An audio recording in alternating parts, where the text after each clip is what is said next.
नमस्कार दोस्तों, मैं आदित्य सर अपने यूट्यूब चैनल सिलेक्शन वर्ल्ड में आप सभी का स्वागत करता हूं। हिंदी भाषा की उत्पत्ति से संबंधित आज दूसरी क्लास है। कल हम लोगों ने हिंदी भाषा के प्रारंभिक उत्पत्ति के बारे में जानकारी प्राप्त की थी। उसी क्रम में आज इस क्लास का अध्ययन करेंगे।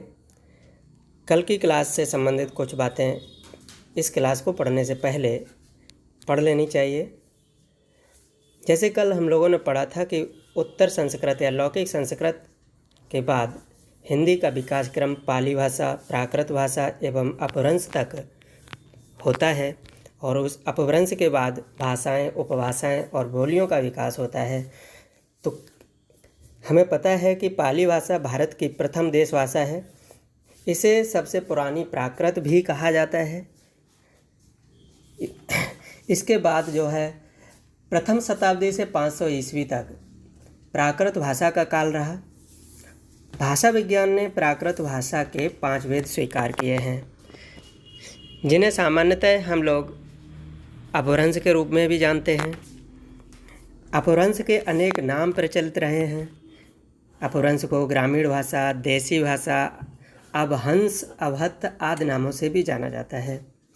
भारतीय भाषा के इतिहास में 500 ईस्वी से 1000 ईस्वी तक के काल को अपभ्रंश काल कहा जाता है।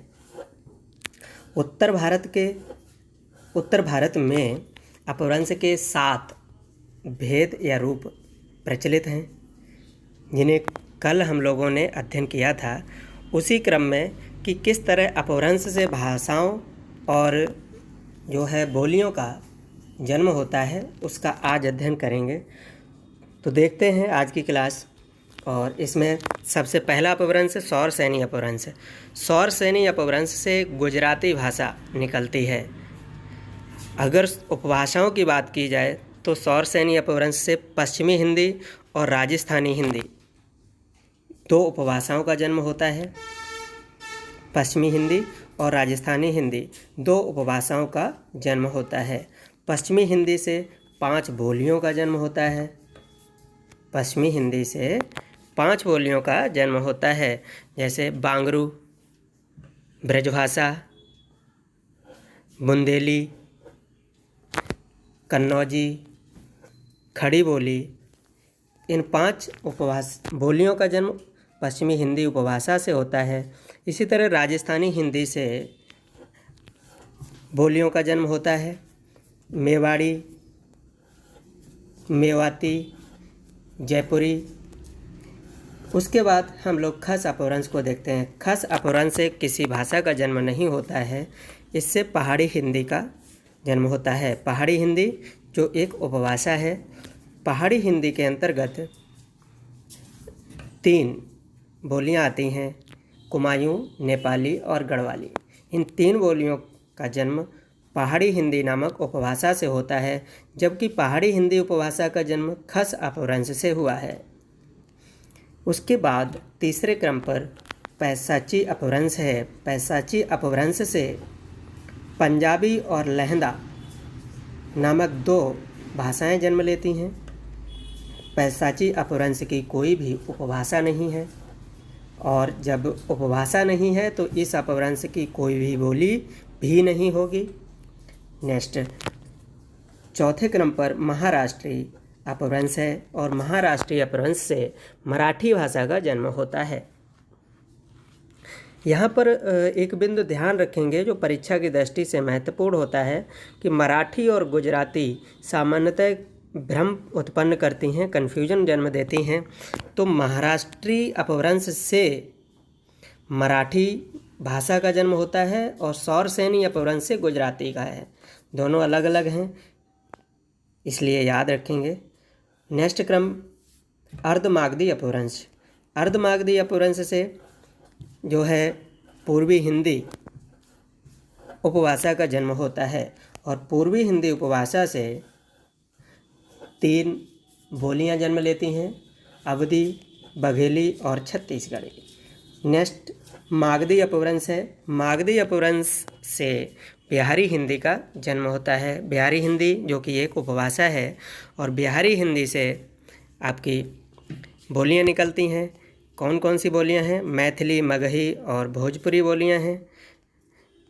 इन बोलियों को विस्तृत रूप से इस प्रकार देख लेते हैं। सामान्यतः बिल्कुल सामने देखेंगे।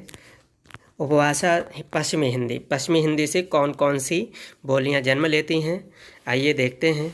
बांगरू, बुंदेली, ब्रजभाषा, कन्नौजी और खड़ी बोली। अभी तक आप लोगों को पता चल गया है कि उपभाषाओं की संख्या 5 है। कितनी उपभाषाएं हैं? पश्चिमी हिंदी, राजस्थानी हिंदी, पहाड़ी हिंदी, पूर्वी हिंदी और बिहारी हिंदी, कुल मिलाकर 5 उपभाषाएं हैं। उपभाषाओं की संख्या कितनी है? 5। आइए देखते हैं। राजस्थानी हिंदी से मालवी, मारवाड़ी, मेवाती और जयपुरिया भाषाओं का जन्म होता है। उसके बाद तीसरे क्रम पर है पहाड़ी हिंदी। पहाड़ी हिंदी उपभाषा से 3 बोलियां निकली हैं, कुमायूनी, नेपाली और गढ़वाली। पूर्वी हिंदी उपभाषा से आपको पता चल रहा है अवधी, वघेली और छत्तीसगढ़ी बोली निकली है। बिहारी हिंदी उपभाषा से मैथिली, मगही और भोजपुरी निकली है। अब प्रश्न यहाँ पर ये है कि याद करना बहुत कठिन होता है तुम लोगों के लिए कि कैसे इनको याद किया जाए। आप लोग सबसे ज़्यादा याद करने को लेकर आतंकित रहते हैं कि याद नहीं होता। पढ़ लेते हैं सर इसको, लेकिन याद नहीं होता। सर्वप्रथम तो हम बोलियों को ही भूल जाते हैं, इसलिए इसको कैटेगराइज करके अलग से दिखाया गया है कि कौन कौन सी बोलियां हैं। बोलियों के बाद बोलियों का जो जन्म है उपभाषाओं से होता है, तो हम यही भूल जाते हैं कि उपभाषाएं हमारी कौन कौन सी हैं। तो उपभाषाओं को अलग कॉलम में दिखाया गया है, ठीक है। तो उपभाषाओं के लिए हम सीधा सा एक लाइन में याद कर सकते हैं कि पश्चिमी और पूर्वी पहाड़ी पर बिहारियों का राज है। इस ट्रिक से, इस उक्ति से हम याद कर सकते हैं कि पश्चिमी और पूर्वी पहाड़ी पर बिहारियों का राज है। पश्चिमी से पश्चिमी हिंदी, पूर्वी से पूर्वी हिंदी, पहाड़ी से पहाड़ी हिंदी, बिहारियों से बिहारी हिंदी और राज से राजस्थानी हिंदी। तो हमें अपनी उपभाषाएं सभी याद हो जाती हैं। किस तरह से? पश्चिमी और पूर्वी पहाड़ी पर बिहारियों का राज है। तो उपभाषाएं आप लोगों ने याद कर ली होंगी, ऐसी उम्मीद करता हूँ मैं। नेक्स्ट क्रम में हमें बोलियां याद करनी होंगी, क्योंकि पूछा जाता है निम्न में से कौन सी पश्चिमी हिंदी की या निम्न में से कौन सी राजस्थानी हिंदी की बोली है, या नेपाली किस उपभाषा की बोली है, या छत्तीसगढ़ी किस उपभाषा की बोली है। तो ऐसा याद करना आपको बहुत कष्टप्रद होता है, कंफ्यूज हो जाते हैं। तो उसी क्रम में कुछ छोटी छोटी ट्रिक हैं, उन्हें देख लेते हैं। तो पश्चिमी हिंदी से आपकी जो बोलियां हैं बांगरू, बुंदेली, ब्रजभाषा, कन्नौजी और खड़ी बोली, तो इनको याद करेंगे ट्रिक के माध्यम से।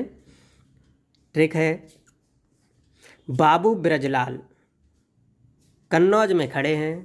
बाबू ब्रजलाल कन्नौज में खड़े हैं। बा से बांगरू और बाबू के बू से बुंदेली।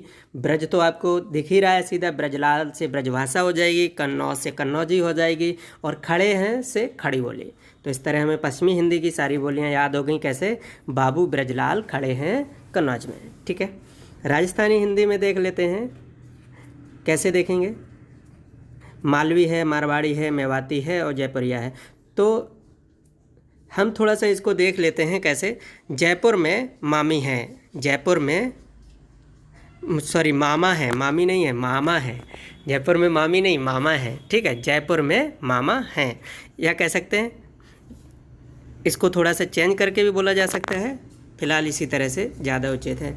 नेक्स्ट है पहाड़ी हिंदी को हम देखते हैं। पहाड़ी हिंदी में कैसे याद करेंगे? पहाड़ी हिंदी में या तो याद कर लीजिए KGN, पहाड़ी हिंदी से जो बोलियां निकली हैं उनके लिए KGN करके याद कर लीजिए। अगर इस तरह से याद नहीं करना है तो हिंदी में ही शॉर्ट बना लीजिए कुनेग, कुनेग। कु से कुमायूनी, ने से नेपाली और गा से गढ़वाली, ठीक है। नेक्स्ट पूर्वी हिंदी है। पूर्वी हिंदी में हम देखते हैं कि कैसे याद करें। सबसे सिंपल है पूर्वी हिंदी को याद करना। अवधी, बघेली और छत्तीसगढ़ी हैं, तो अवधी का A हो जाएगा, बघेली का B हो जाएगा और छत्तीसगढ़ी जब हम लिखते हैं तो सर्वप्रथम C आता है। तो देख लेंगे क्या, ABC है ना। पूर्वी हिंदी ABC, इस तरह से पूरा एक साथ बोलने की कोशिश करेंगे तो जल्दी याद होगा। पहाड़ी हिंदी कुनेक है ना, राजस्थानी जयपुरिया मामा है ना, और पश्चिमी हिंदी में हमें याद हो ही चुका है। नेक्स्ट बिहारी हिंदी को देखते हैं, क्या देखते हैं? मैथिली है, मगही है और भोजपुरी है। मान लो कि बिहारी हिंदी की बोलियाँ याद करनी है, कैसे याद करें? कैसे बोलते हैं? मैम भी भोजपुरी हैं, मैम भी भोजपुरी हैं। ठीक है, तो मैम से हमें दो चीज़ें मिल जाती हैं, मैथिली और मगही बोलियां मिल जाती हैं, और भी और भोजपुरी से भोजपुरी मिल ही जाता है। तो इस तरह से आप लोगों को ये पूरा अच्छे से तैयार हो गया होगा। उम्मीद करता हूँ कि ये पूरा अच्छे से याद कर चुके होंगे। हाँ, अब क्या है, बोली से आपका जो पूछा जाता है वो सीधा सीधा अपभ्रंश से पूछ लिया जाता है कि निम्न में से कौन सी बोली किस अपभ्रंश से निकली हुई है। तो अब जब आपको पता चल गया है कि उपभाषा हमें पता है, जैसे पश्चिमी हिंदी उपभाषा है, अब पश्चिमी हिंदी उपभाषा हमने याद कर रखी है किससे? सौरसेनी अपभ्रंश से है। तो हम सीधा सा वहाँ से पश्चिमी हिंदी से जो बोलियाँ निकली हैं उनकी ट्रिक को याद करते हुए हम सौरसेनी अपभ्रंश को क्लिक कर सकते हैं अपने ब्रेन में। इसी तरह हमको पता है पहाड़ी हिंदी खस अपभ्रंश से जन्म लेती है, तो पहाड़ी हिंदी की जो बोलियां हैं कुनेग, तो उनकी ट्रिक को पहाड़ी हिंदी कुनेग उसको किससे? सीधे खस से इंटरलिंक कर लेंगे। इसी तरह अर्धमागधी अपभ्रंश से हमारी पूर्वी हिंदी निकलती है उपभाषा। तो सीधा सा हमें पता रहना चाहिए कौन से अपभ्रंश से कौन सी उपभाषाएँ निकली हैं। भाई अपभ्रंश तो आपके 7 हैं, लेकिन उपभाषाओं की संख्या तो 5 ही है। तो यहाँ पर कुछ तो आपको हल्का हुआ होगा मन कि 7 अपभ्रंश जब हम याद कर सकते हैं तो 5 उपभाषाएं तो ज़रूर ही याद हो जाएंगी। इसी क्रम में हम अपनी सारी उपभाषाओं और बोलियों को पूरा याद कर लेंगे। देखिए, फ़र्क ये नहीं पड़ता है कि आपके नोट्स में क्या है, फ़र्क वहाँ पड़ता है कि आपको याद क्या है।